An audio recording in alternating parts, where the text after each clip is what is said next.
न्यायमूर्ती पाटील साहेब यांना विनंती करतो की आपल्याला वेळेचं बंधन नाहीये, आपण सखोल असं मार्गदर्शन आम्हाला करावं.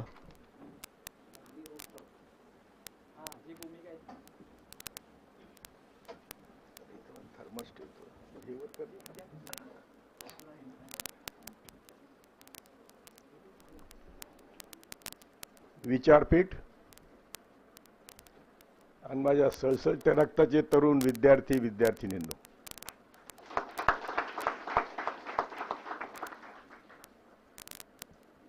आम्हाला कोणी मारलं तर काही फरक पडत नाही, म्हणजे त्याच्यावर चर्चा करायची गरजच नाही. पण ही पोरं ज्या तडफीने तिघही बोलले ते स्पिरिट तुम्ही लक्षात घ्या की त्यांची जी तळमळ आहे ती जर आपण समजून घेतली नाही तर इतिहास आपल्याला माफ करणार नाही. आणि म्हणून त्यांच्या तळमळीला मी सलाम करतो. आमच्याकडे दिवस का आले? शिक्षण हक्क परिषद घेण्याचे दिवस का आले? त्याला आम्ही सगळे जबाबदार आहोत.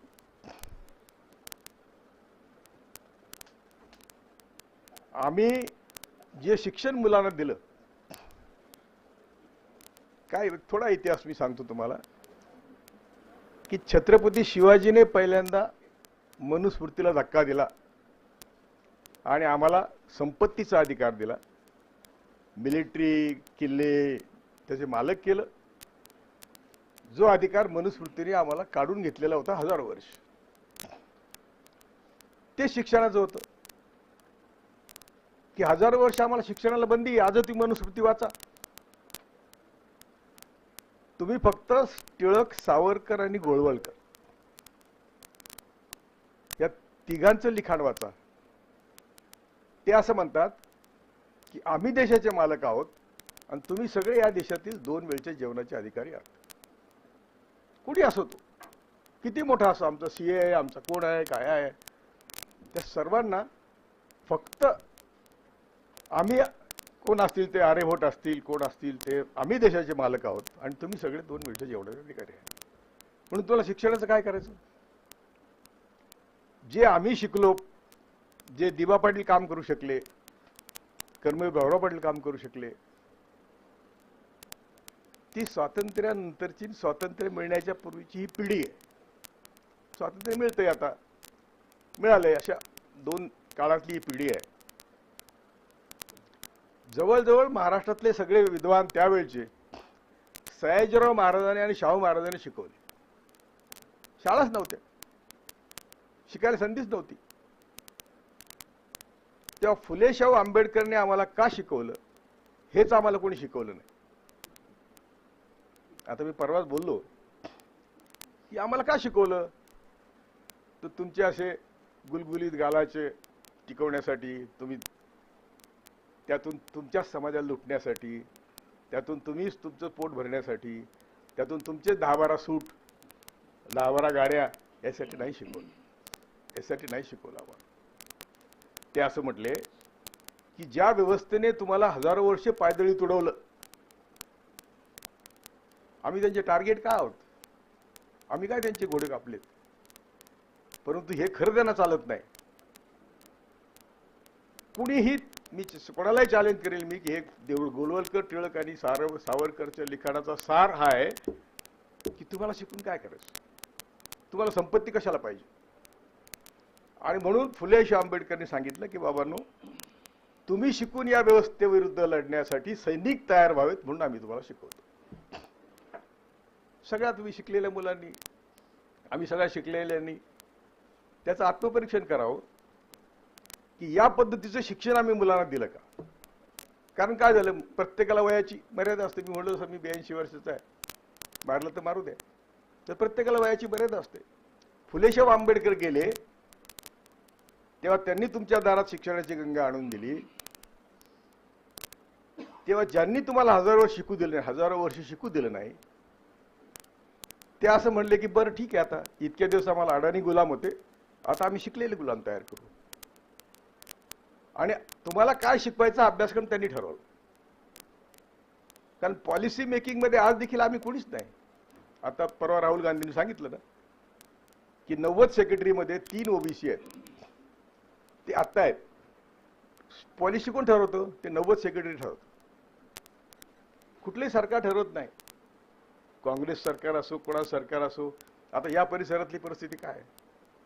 बावनकुळेची यात्रेला जाणारा आप्पासाहेब नागोअण्णा पाटलाचा वंशज काय म्हणतात त्याला, तो जातो.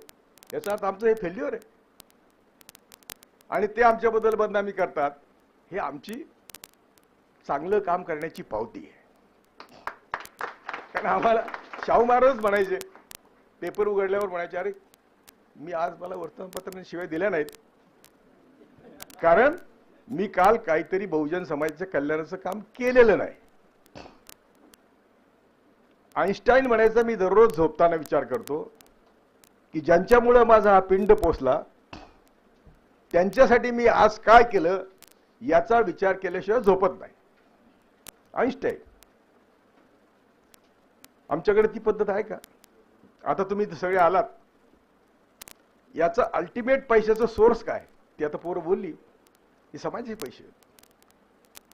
आम्ही ज्या शाळेत जातो, आम्ही ज्या फी भरतो, किंवा आम्ही सकाळी उठल्यापासून रात्री झोपेपर्यंत, किंवा हिंदू धर्माच्या भाषेत बोलायचं तर आपल्या 5वी पासून, 5वी कळतं ना, तर शेवटी मरेपर्यंत, तिरडी तुमची जाईपर्यंत आम्ही देशाचं भरण पोषण करत असतो. आम्ही टॅक्स देत असतो. त्या टॅक्समधून हा देश चालतो. आज मोदीची 10,000 कोटीची विमानं आहेत. किंवा आता कोणतरी म्हटलं की आमदार खासदाराचे पगार थांबवले. कशाला? आता एवढी गरजच नाही. फक्त मोदीची सिक्युरिटी आणि मोदीची विमानं एवढे जरी कमी केले जाहिराती, तर आम्हाला सगळ्यांना मोफत शिक्षण मिळेल. तुम्ही बघा, हजारो कोटी रुपये जाहिरातीवर खर्च आहेत. हजारो कोटी रुपये प्रत्येक पंपावर तुम्ही बघितलं, सगळीकडे बघितले. मग व्यवस्था काय म्हणते की तुम्हाला शिक्षण काय करायचं हे पहिल्या पिढीत आम्ही शिकलो. कर्मवीर भाऊराव पाटलाचा मी किस्सा नेहमी सांगतो की कशी शिकले, त्यांनी काय केलं. तर मी त्यावेळेस 8वीत होतो, 8वीत, आणि भाऊरावांच्या शेवटच्या दिवसाला ते ससून हॉस्पिटलमध्ये ऍडमिट होते. पण आमची नेहमी सत्यशोधक समाजावर मैत्री होती. एक 70-75 वर्षाचे आमचे मित्र ते मला घेऊन गेले, चल तुला मोठ्या माणसाला भेटवतो. म्हणून भाऊरावांना भेटायला आम्ही गेलो. तेव्हा संस्थेचे लोक पण होते. त्यांनी विचारलं की तुमच्या एकच मुलगा आहे त्यांचा, आता त्याचा नातू आहे इथे, तर तुमच्या मुलासाठी आम्ही काय करायचं? काय सांगावं अण्णांनी? अण्णांनी सांगितलं, ही रयतेने रयतेच्या शिक्षणासाठी उभी केलेली संस्था आहे. त्याच्यात माझ्या मुलाचा काहीही हिस्सा नाही. त्याने सातारच्या एसटी स्टँडवर जाऊन हमाली करावी याचा मला अभिमान वाटेल. आता दिबांचं उदाहरण दिलं की त्यांचं नाव या शाळेला देण्याला त्यांनी विरोध केला. ती पिढी कुठं? आणि आम्ही साले बाजार मुंगे कुठं? माझं नाव, माझं नाव, माझं नाव. तर त्याचं काय? आम्ही असे का बाजार मुंगे झालो? ते या लोकांनी जो त्याग केला तो त्याग करण्याची आमच्याकडे प्रवृत्तीच नाही.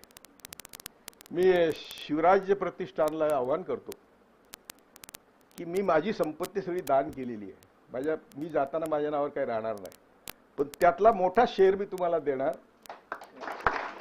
ऐका ऐका, जगामध्ये शिवाजी महाराजांचा जो इतिहास आहे तो तुम्हाला इथे आणायचा आहे. इथे सगळ्या भटांनी त्याचं वाटोळ केलेलं आहे. अगदी दत्तोमान पोतदारला नेमलं होतं. आणि जेव्हा ते कागदपत्र शोधताना नाना पेशव्यांची, त्यांची आपण त्याला काय म्हणू, अंगवस्त्राची यादी, बायकांची यादी त्या पोतदारच्या लक्षात आली. त्यांनी ती खाल्ली. आणि हे आत्रे लिहितात करेच्या पाणीमध्ये. एवढे सतर्क होते की आपल्या माणसाची बदनामी होता कामा नये. इथं आमची दररोज बदनामी चालू आहे आणि ती आपलेच लोक करतात. तुम्ही त्यांना दोष देत नाही, हा शिक्षणाचा दोष. म्हणून आपली सर्वांची जबाबदारी काय होती मी तर असं म्हणतो की मनुष्य जन्म हा स्वतःचं ओकळ पांढर करण्यासाठी जन्मलेला नाही. त्याने आपण का जन्मलो, इथे येण्या जन्माचा उद्देश काय, तो पहिल्यांदा समजून घेतला पाहिजे. तुकाराम महाराज म्हणतात की हा जो समाज आहे हा एका देहाचे अवयव आहेत. त्यामुळे या हाताला इजा झाली तर या हाताला त्याची जाणीव झाली पाहिजे. होते का? नाही होत. म्हणजे कोळशे पाटील मेला ते मेला, त्याच्या मरणाने मेला. ही जी आमची वृत्ती आहे ही आम्हाला शिक्षणातून आम्हाला कोणी शिकवलं नाही की असं नाही. एवढंच नाही, त्याचं जे नवीन शिक्षण धोरण आलं त्याच्यावर मी फार बोलणार नाही, कारण फार विद्वान लोक अजून बोलायला उरलेले आहेत.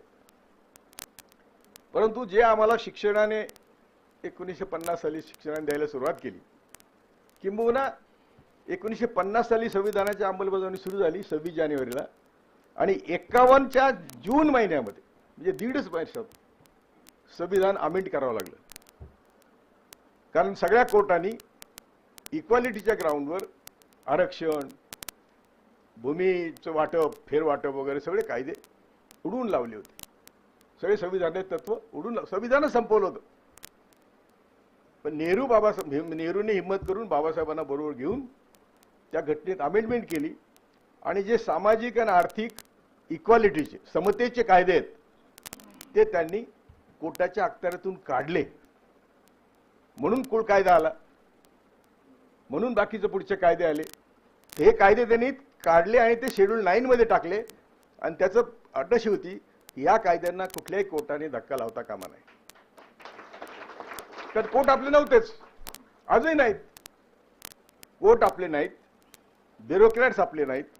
आपला जो एखादा ब्युरोक्रॅट म्हणून जातो, सुधाकर पाटलासारखा अपवाद आहे, त्याला कोटींनी रुपये म्हणजे त्याला वाटतं की अरे हे काय स्वर्गच मिळाला. कुठं तो कोटी रुपये घेऊन जाणार? जाताना तर सगळे हात असेच जातात, येताना असेच हात येतात. परंतु माणसांना एवढा हव्यास का वाटतो मला हे कळत नाही. आणि त्या सुधाकर पाटलाबरोबर ज्यांनी त्यांचं ऐकलं नाही म्हणून दुसरा नेमला, तो आता जेलमध्ये मेला. तो जेलमध्ये थापा. हे RDX 93चं RDX येणार होतं कधी? ऑक्टोबर 92 मध्ये. बाबरी मशीद कधी पडली? डिसेंबर 92 मध्ये. आणि दंगली कधी झाल्या? 93च्या जानेवारी फेब्रुवारी मध्ये. मग बाबरी मशीद च्या अगोदर RDX आलं. RDX कशासाठी आलं होतं?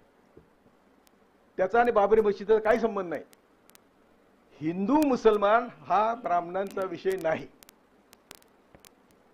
वर्णव्यवस्थेत तुम्ही जे खाली बसलेले आहात त्यांच्यावर पाय ठेवून त्यांची ही जी सार्वभौमत्व आहे की आम्ही देशाचे मालक आहोत तुम्ही सगळे, कारण मुसलमान तर मानणार नाहीत, ख्रिश्चन मानणार नाहीत, म्हणून आम्ही जे खालीच्या उतरंडीमध्ये आहोत त्यांच्यावर आपला कायम वचक राहिला पाहिजे, म्हणून मुसलमानांची भीती दाखवायची. मुसलमान त्यांचं काहीच वाकडं नाही. किंबहुना हे सगळे धर्म कुणी घेतले? पहिल्यांदा इथे ख्रिश्चन धर्म आला 50 साली. तो घेतला टॉपमोस्ट देशातले ब्राह्मण, नमुंद्री ब्राह्मणांनी केरळामध्ये चर्चेस बांधले. दुसरा धर्म आला इस्लाम, तो 650 साली.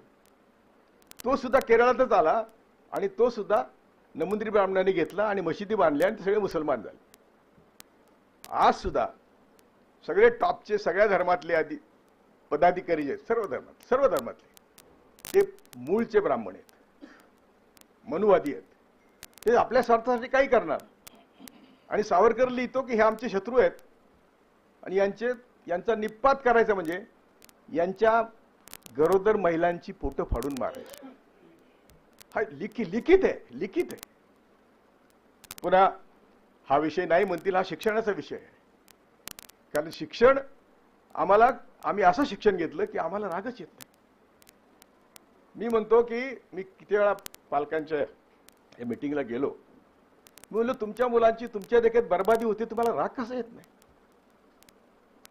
म्हणून गाडगेबाबासारखे आमचे संत सांगायचे, बाबांनो विणीला लुगडं घेऊ नका, खापराचे भांड्यात जेवा, पण मुलाला शिकवा. आता मुलाला शिकवायच्या मर्यादा सगळ्यांना माहिती होत्या. या सगळ्या मर्यादा लक्षात घेता जे आम्ही शिकलो ते आम्ही खरे भाग्यवान. काय असेल ते ठीक आहे, जे आहे ते शिक्षण होतं, त्याचा उपयोग आपल्याला कसा केला पाहिजे तर तो ज्यांनी आम्हाला शिकू दिलं नाही त्यांच्या विरुद्ध वैचारिक पातळीवर आपण लढा दिला पाहिजे. तो लढा दिला जात नाही. त्यांनी आता कसं बस आम्हाला जेव्हा जेव्हा देशात चांगले दिवस येतात कसे बसे, म्हणजे सम्राट अशोकाचा काळ खूप चांगला होता, बुद्धाचा काळ खूप चांगला होता. चारवाकाच्या पासून आमच्यासाठी लोक लढणारे अनेक लोक मेले, चारवाकापासून मेले. सम्राट अशोकाचं राज्य म्हणजे मौर्य काल हा असा जगात असा काल होता की तसं राज्य जगात नव्हतं. मग झालं काय, तर पुष्यमित्र शुंग म्हणजे अशोकाची एक बायको ब्राह्मण आणि तिच्या भावाने पुष्यमित्र शुंगाने आपल्याच नातवात भाच्याचा काय खून केला आणि पुन्हा मनुस्मृतीचं राज्य चालू झालं. मनुस्मृतीला थारा नव्हता किंवा ब्राह्मणवादाचं वर्ष सुरू झालं. स्वातंत्र्यानंतर बघू 48 साली गांधींचा खून करण्याचं काय कारण होतं? काहीच कारण होतं. गांधी तर सनातनी, मी स्वतः सनातनी हिंदू म्हणायचे आणि त्यांनी ही स्वातंत्र्याची चळवळ बहुजन समाजाकडे नेली टिळकांच्या वाड्यातून काढून, म्हणून त्यांना मारलं.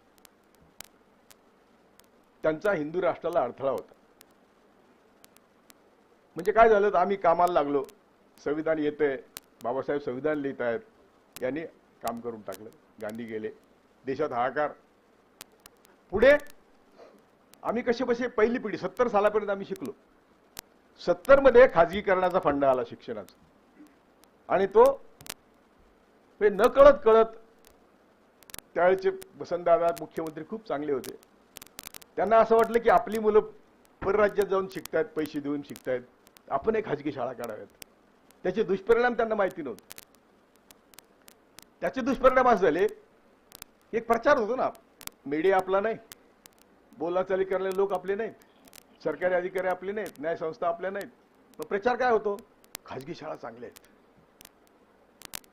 ज्यांनी आम्हाला 1000 वर्ष शिकू दिलं नाही त्यांनी बरोबर तो फास टाकला आणि खाजगी शाळा आल्या. खाजगी शाळा आल्या तर त्या अशाच अर्थाने आणल्या गेल्या की क्वालिटी एज्युकेशन. अरे भाऊराव पाटलांनी, आता त्यांनी सांगितलं, पोरांनी चांगला इतिहास सांगितला, भाऊराव पाटलांना जेलात टाकलं, भाऊराव पाटलांना आत्महत्या करायला प्रवृत्त केलं, भाऊराव पाटलांनी रॉकेल पिऊन अटेम्प्ट केला, विहिरीत उडी टाकून अटेम्प्ट केला, काचा खाऊन अटेम्प्ट केला, एवढं छळलं त्यांना. तेव्हा मी जज झाल्यावर आत्महत्येचा प्रयत्न हा गुन्हा नाही, हे भाऊरावांच्या इतिहास वाचून मी तो सेक्शन इंडियन पिनल कोड मधला पहिला सेक्शन आम्ही काढला कोर्टात की आत्महत्येचा प्रयत्न हा गुन्हा नाही, हे आम्ही जजमेंट दिलं. ते आता संसदेने सुद्धा ते आमचं मान्य केलं, तो सेक्शन काढला. तर अनुभवातून आम्ही जे शिकलो, जे आमच्या शेतात काम करणाऱ्या लोकांपासून आम्ही शिकलो, ते आमच्या पदावर गेलेल्या माणसांच्या रक्तात असतं आणि त्या रक्तातून तो होतं. तर पदावर जायची आपली व्यवस्थाच नाही आणि व्यवस्था नाही, त्यांनी रामायण महाभारत दाखवायला सुरुवात केली. बघा कसं प्लॅनिंग कसं असतं त्यांचं. आता शिक्षणात रामायण महाभारत आणलंय, म्हणजे तुम्ही पुन्हा काल्पनिक जगात जायचं आणि त्या काल्पनिक जगात रमायचं. इथं काहीच नाही, सगळं वर आहे, स्वर्गात आहे. मग आपण जर विचारलं बाबा स्वर्ग कुठे आहे, मग देशद्रोही आहे. आपण जर विचारलं बाबा तुझे 33 कोटी देव, कायम संख्या 30 आहे हो. आता एवढी लोकसंख्या वाढली, देव नाही वाढले अजून, 33 कोटीच आहे. तर विचारलं देव कुठे आहेत, तर ते म्हणणार देशद्रोही आहे. एक आता शास्त्राची कोणीतरी केली, शास्त्र आणि तर्कशास्त्राची भाषा कोणीतरी केली. तर आम्हाला संविधानाने विज्ञान आणि तर्कशुद्ध बुद्धीने वागायला सांगितलं, ते आमचं कर्तव्य आहे. तरी आमच्याकडे भाषणे केली जातात की प्लास्टिक सर्जरी आमची पुराण विद्या आहे, पुराणी विद्या आहे प्लास्टिक सर्जरी. कारण हत्तीचं सोंड काढून गणपतीला लावलं माणसाला, आजही ते होत नाही, आजही होत नाही, जगात होत नाही, पण त्यावेळी होतं म्हणत होते. तर ही सगळी तुम्हाला भ्रामक आणि त्याच्यात सगळे शास्त्रज्ञ वगैरे फिदी हसतात. ते चॅलेंज नाही करत तुम्ही काय बोलताय म्हणून, कारण सगळे लाचार ना, आणि त्यांचे लोक, कारण आपल्या लोकांना विद्वत्ता हा प्रकार आम्हाला शिवूच दिला नाही. तर ही जी विद्वत्ता कशी पाहिजे, विद्वत्ता सर्वांगीण पाहिजे. महात्मा गांधीने हिंद स्वराज्य पुस्तके 1907-9 साली लिहून ठेवले की शिक्षण म्हणजे काय, तर ज्या शिक्षणातून आमची मुलं स्वतःच्या पायावर उभं राहून स्वतंत्रपणे विचार करतील ते शिक्षण. सांगा तुम्ही विचार करता का? आमदाराला पळ त्याच्या मागं, खासदाराला पळ त्याच्या मागं, आणि तो अंबानीचा दलाल आहे, तो अदानीचा दलाल आहे, आणि तुम्ही त्याच्या मागं पळता की माझं कल्याण कर. म्हणजे काय झालं? लांडग्याला सांगायचं शेळीचं कल्याण कर. त्यामुळे आम्ही आता ही जी व्यवस्था आहे, आजची व्यवस्था, हिची चिरफाड जर केली नाही, ही चिरफाड करून तुम्हाला सांगितलं नाही, तर तुम्हाला काहीच कळणार नाही. म्हणून गौरी लंकेश नंतर माझा नंबर आहे, त्यांनी कोर्टात कन्फेशन दिले, त्यांनी काय अजून सोडलेलं नाही. ते म्हणतात त्याच्यानंतर कोळशे पाटलाचा नंबर होता, आम्ही आत आलो, अजून आहेत ना पुष्कळ आहेत, जामीनवर सुटलेत परत ते. त्यामुळे आम्हाला या भीती नका दाखवू. सांगा आम्हाला, या समाजाला, बघा ना, 1 लाख रुपये एकराने सगळे 45 गावं अंबानीला दिली होती, आणि त्या सगळे पक्ष होते. 45 गावं ही आम्ही जो भांडलो, म्हणजे खरं कोर्टाने आमच्यावर मेहरबानी केली. आंदोलन आमचं उभं राहिलं नाही, एक सभा फक्त झाली. सगळे इथे शूरवीर आहेत त्या आंदोलनातले, पण आम्ही कोर्टात दावा केला, आणि कोर्टातून सुप्रीम कोर्टाची ऑर्डर घेतली की ताबडतोब अंबानीचं नाव 7/12ची उतारवून काढा. त्यावेळी कोर्टाचं काम करत होतं थोडंफार तरी, म्हणून तो निकाल मिळाला. आता तो मिळाला नसता. तुमची जमीन गेली तर तुम्ही भांडत नाही, तुमच्या मुलांचं शिक्षण गेलं तर तुम्ही भांडत नाही, तुमच्यावर दररोज अन्याय होतो तर तुम्ही भांडत नाही. बरं, आम्हाला शस्त्र दिलेलं आहे. संविधान हे आमचं सर्वात मोठं शस्त्र आहे. संविधानाने सांगितलंय कलम 19 मध्ये की तुम्हाला अहिंसेच्या मार्गाने आंदोलन करता येईल, संविधानाच्या चौकटीत आंदोलन करता येईल. जर तुमच्या मुलांना शिक्षण नाही आणि सगळी या पोरांच्या आव्हानानंतर जर लोक रस्त्यावर आली, आता जर्मनीचे किंवा कुठलं उदाहरण आहे की त्यांनी पेट्रोलचे भाव वाढवले, तर सगळ्यांनी मिळून सगळ्या गाड्या रस्त्यावर लावून टाकल्या, सगळे रोड ब्लॉक केले, देश ब्लॉक केला. ही एकी असते, ही जाणीव असते. आपल्याकडे असं एकी होतच नाही. ती कारण काय, तर त्याची व्यवस्था त्यांनी अगोदर केली हजारो वर्ष. हा आगरी, तो मराठा, आमके तमके, जात व्यवस्था, वर्ण व्यवस्था. ते आता शेजारी बसल्यावर आपल्याला वाटतं याची जात कुठली आहे. आपण जातच नाही, ती जात ही जातच नाही. म्हणून बाबासाहेबांनी त्यावेळी म्हटलं होतं की जातीचं उच्चाटन केल्याशिवाय या देशात गुणवत्तेला किंमत येणार नाही. ते म्हणतात की एखाद्या माणसाची गुणवत्ता त्याच्या जातीत सुरू होते, जातीतच संपते. ते आता कोणीतरी म्हटलं फुले माळ्यांचे, तर हे कशा करतात. म्हणून खऱ्या अर्थाने आम्ही जर शिकलो किंवा आम्हाला शिकवलं असतं तर आज आम्हाला हे दिवस आले नसते. हे दिवस घालवायचे असतील तर आम्हाला आज सर्वस्वाची त्याग करायची गरज आहे. काय नको आम्हाला. एक तर 2024 साठी लक्ष ठेवलं पाहिजे घराघरात जाऊन, कारण नवीन शिक्षण धोरण हे पुन्हा सुतार लोहार म्हणजे तुम्हाला वर्ण व्यवस्थेकडे नेणारं शिक्षणाचं धोरण आहे. बरोबर त्यांचा फास बरोबर ठरलेला असतो. फास तो त्यांनी 2013 पासून सुरू केला, आणि त्याच्यासाठी जे शांताकुमार कमिटीवर ज्या नेमल्या ते सगळ्या त्यांच्या कमिटी होत्या. कस्तुरजन काय रंग कमिटी, नंतर शेवटी कस्तुरंजन. तर या सगळ्यांनी काय केलं, तर पुन्हा तुम्हाला वर्णव्यवस्थेकडे नेण्याचं शिक्षण द्यायला सुरुवात केली की सुताराचा मुलगा सुतार व्हावा, लोहाराचा मुलगा लोहार व्हावा. त्याने इंजिनियर व्हायचं स्वप्न बघू नये, देशाच्या पॉलिसी मेकिंगचं स्वप्न बघू नये. पॉलिसी मेकर ते राहतील, बाकी तुम्ही सगळे गुलाम राहा. ही शिक्षणाची आमची पद्धत आहे. तर अशा परिस्थितीमध्ये आम्हाला, आता मी जेव्हा जातो शाळेतून बघतो मुलं बाहेर पडतात, हजारो लाखो मुलं बाहेर पडतात. मी माझा ड्रायव्हर आहे, माझा केअरटेकर आहे, माझा मित्र आहे, तो त्याला म्हणत असतो ह्या मुलांच्या डोक्यात भवितव्य काय, की कोणीतरी त्या नोकरी लावली एवढंच भवितव्य.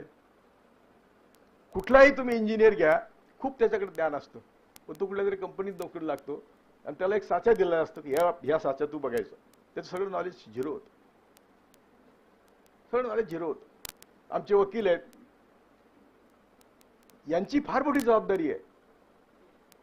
कारण जगाला जेव्हा जेव्हा संकट आलं जगावर तेव्हा वकिलांनीच ते वाचवलेलं आहे. तरी देखील अशी वकील निवडत झालेत, अशी वकील काय करायला तयार नाही. ह्यामुळे ह्या पोरांचा मला अभिमान वाटला की अरे अजून आहे, आपण काहीतरी करू शकतो. ही जेव्हा आमच्यावर वेळ येते की आम्हाला विचाराने आमची बुद्धी ब्लॉक होते, ब्लॉक. तुमचं सगळ्यांचं ऐकून असं वाटतं यांना तर जाणीव आहे, पण जाणीव असून समाज उठत का नाही? तर त्याला हे सांगितलं नसतं का आज काय यात्रा निघाली, ते बरोबर डायव्हर्ट करतात. डायव्हर्शन त्यांचा हा मुख्य मुद्दा आहे. म्हणजे ते म्हणतात ना आम्हाला वन नेशन वन इलेक्शन पाहिजे, आम्ही म्हणतो आम्हाला वन हॉस्पिटल वन शाळा पाहिजे. ते करणार नाहीत. मी सांगितले काय ते 2-2.5% शिक्षणावर खर्च होतो, जो 6% अपेक्षित आहे तो आता 10% अपेक्षित आहे. परंतु तो करणारच नाही. ते पैसे कमीच नाहीत हो, देशाकडे पैशाची मुळीच कमी नाही. 3-3, 4-4 पेन्शन घेणारे खासदार आहेत. म्हणजे 4-5, एक खासदारला मी विमानात भेटलो होतो, तो म्हणला की ते मी गव्हर्नर होतो त्याची पेन्शन आहे, मी खासदार आहे त्याची पेन्शन आहे, मी आमदार होतो त्याची पेन्शन आहे, आणि असे मला 4-5 लाख रुपये महिन्याला मिळतात. हे कोणाचे पैसे? हे तुमच्या आमचे. मी मग अशी म्हणलो जसं 5वीच्या पाट्यावर पुजल्यापासून तुम्हाला टॅक्स द्यावा लागतो. सकाळी उठलं, ब्रश आहे, 1 रुपयाची ती पेस्ट असते, पण ती तुम्हाला 20 रुपयाला विकवली जाते. ब्रश आहे तो 20 रुपयाचा असेल, 1 रुपयाचा प्रोडक्शन कॉस्ट असेल, 20 रुपयाला विकले. आणि त्यात सगळे मध्ये दलाल आहेत, आपल्या नेत्यांसहित सगळे दलाल आहेत. मग या सर्वांना आपण कोण शिकवणार? कारण आम्हाला शिक्षणातूनही शिकवलं नाही की कुठलाही माणूस, हे सीए एनआरसीच्या वेळी मी भाषण करत होतो देशभर, की कुठलाही माणूस देशावर भार नाही. कारण तो उठल्यावर जे करतो त्याचा टॅक्स देतो.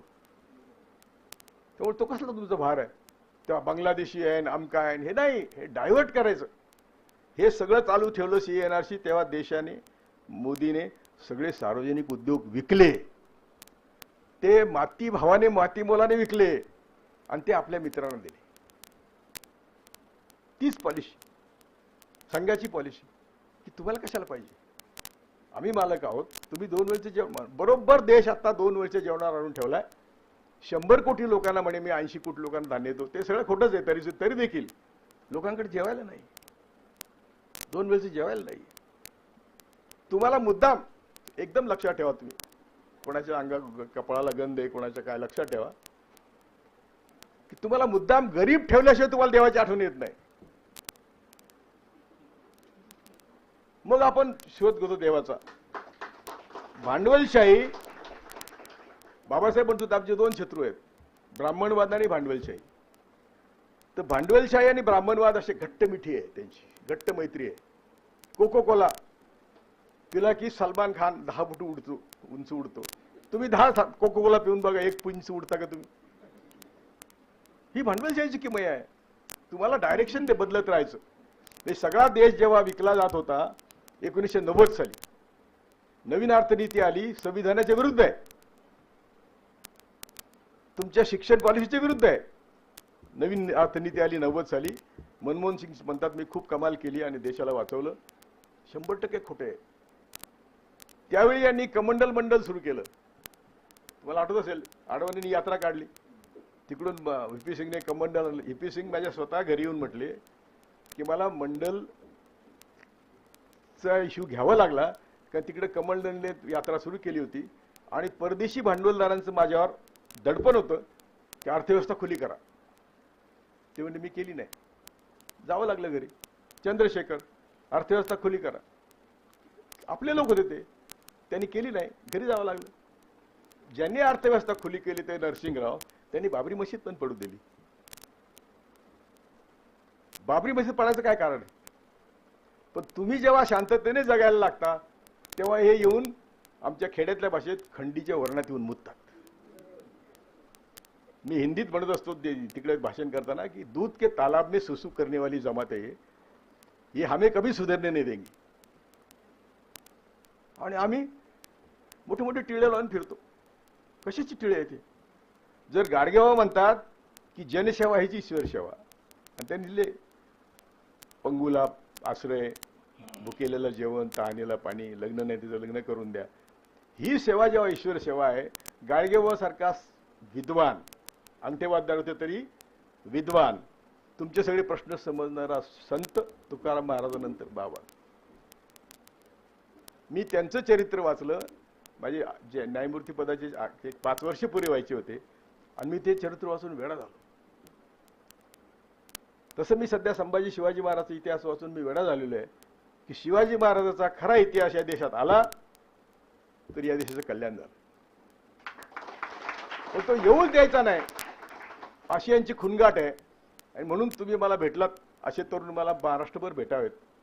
म्हणजे मी लगेच घर विकून सगळं तुमच्या हवाली करणं असं नाही. मला पटलं पाहिजे. मी एक कमिटी नेमणार आहे.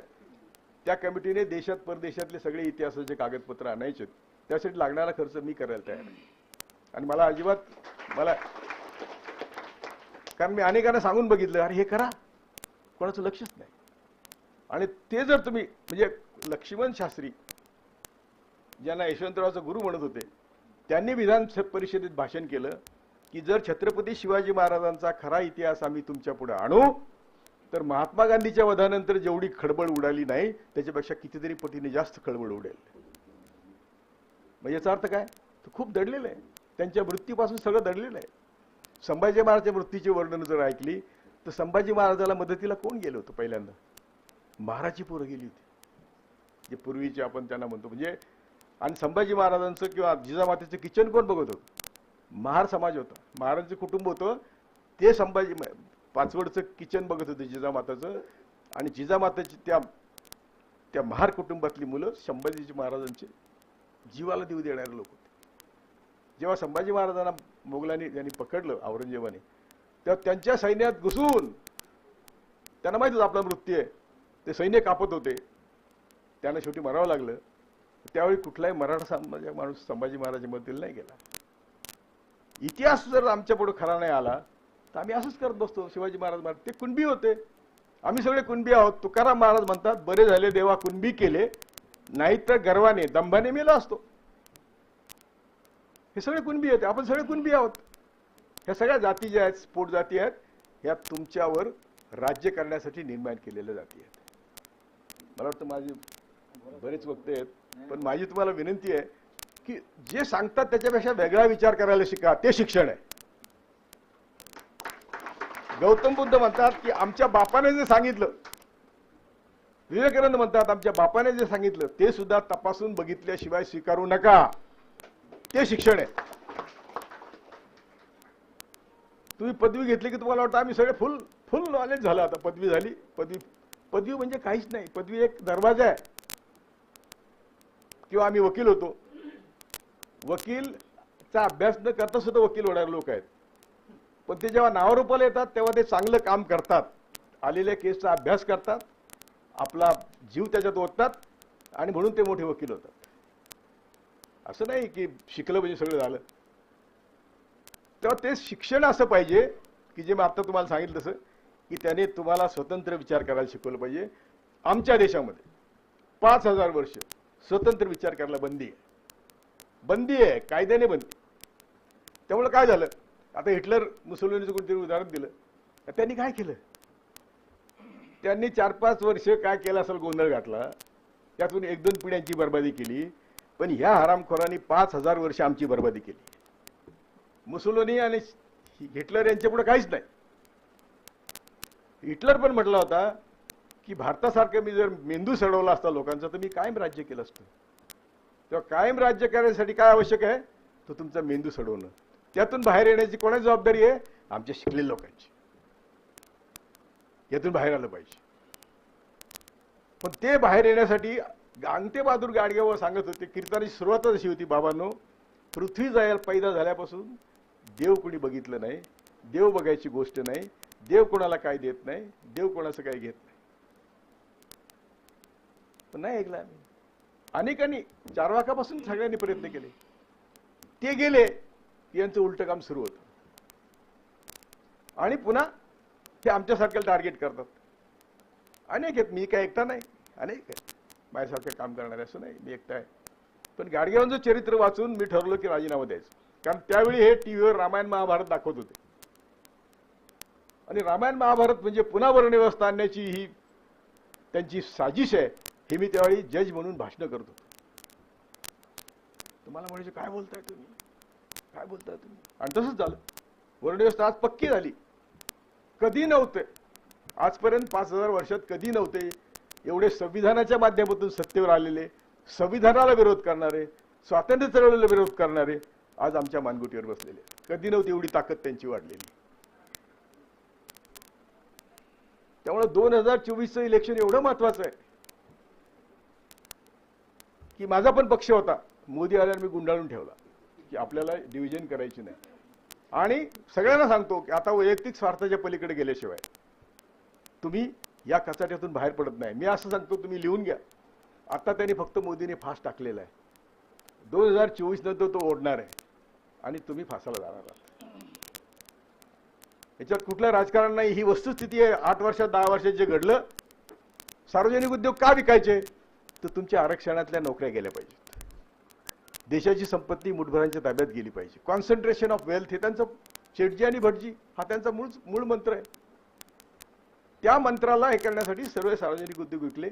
अरे रिझर्व्ह बँक, ज्या रिझर्व्ह बँकेतले कोणी पैसे काढले नाही 70 वर्षात, त्यांनी सगळे पैसे काढून घेतले. रिझर्व्ह बँकेत एक अकाउंटंट प्रत्येक बँकेत असतं, अनअकाउंटेड सोनं असतं. एका जबाबदार अधिकारी रिटायर झालं, सांगितलं साहेब ते सोनं गायब आहे. म्हणजे पुढच्या पिढ्या 2 वेळच्या जेवणावरच राहतील अशी व्यवस्था करून मोदी जाणार आहे. पुढे जाऊन कर्ज 70 वर्षात 54 लाख कोटी कर्ज होतं. 70 वर्षात सरकारचं, आता ते 200 लाख कोटी झालं. 10 वर्षात त्यांनी 100 लाख कोटी तरी घेतले आणि ते आकडे बाकीचे जे आहे 200 लाख म्हणजे 150 लाख तर आता रेकॉर्डवर आहे. 150 म्हणजे 1054 लाख कोटीचं कर्ज आता आहे. आणि ते पुढे त्याची खरी शहानिशा केली, आकडेवारीत जर बघितलं तर ते 2 लाख कोटीपर्यंत आहे. म्हणजे तुम्ही कारभार येऊन करणार काय? कर्ज फेडणार का तुमचा विकास करणार? ही एवढी भयानक परिस्थिती असताना आमचे लोक यात्रेत जातात, कारण त्यांना शिक्षण नाही. मी त्यांना दोष देत नाही, त्यांना शिक्षण नाही.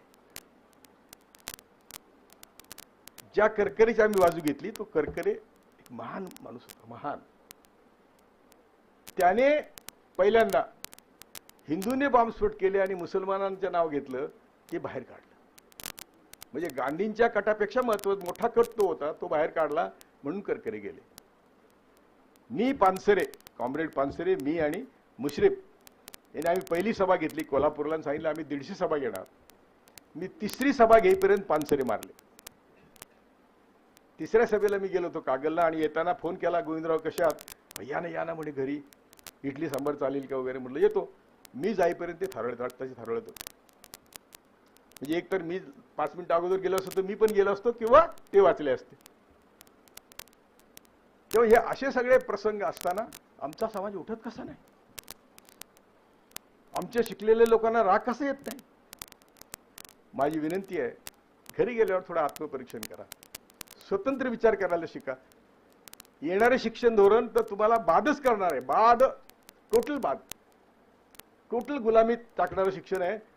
हिंदू परंपरा काय रे बेट्यानो? सांगा ना. आमची परंपरा 5000 वर्षाची. काय तुझी परंपरा ते सांग ना बाबा. आम्हाला वर्ण व्यवस्थित दुःख डांबून आमच्यावर पाय तुडवतोस आम्हाला तू 1000 वर्षे, ती परंपरा आहे का तुझी?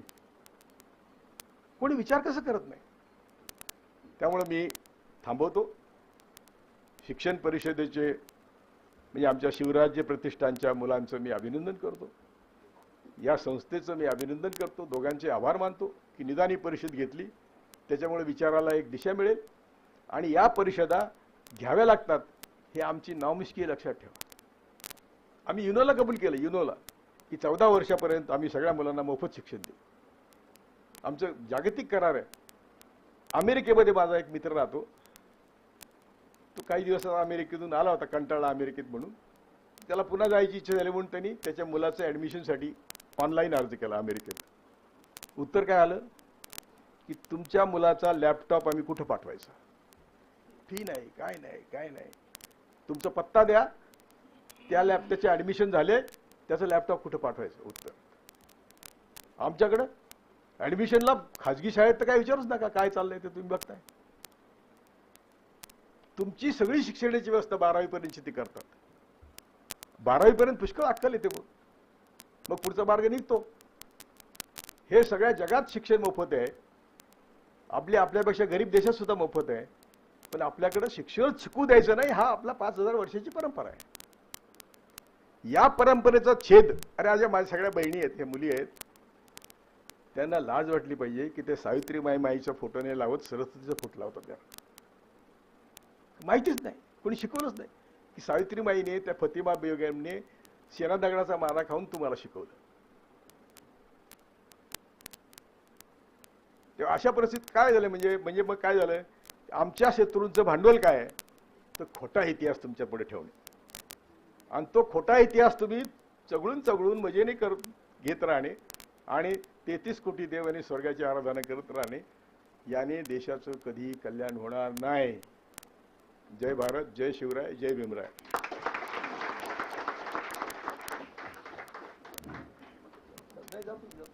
पाठीमागून जातो मी.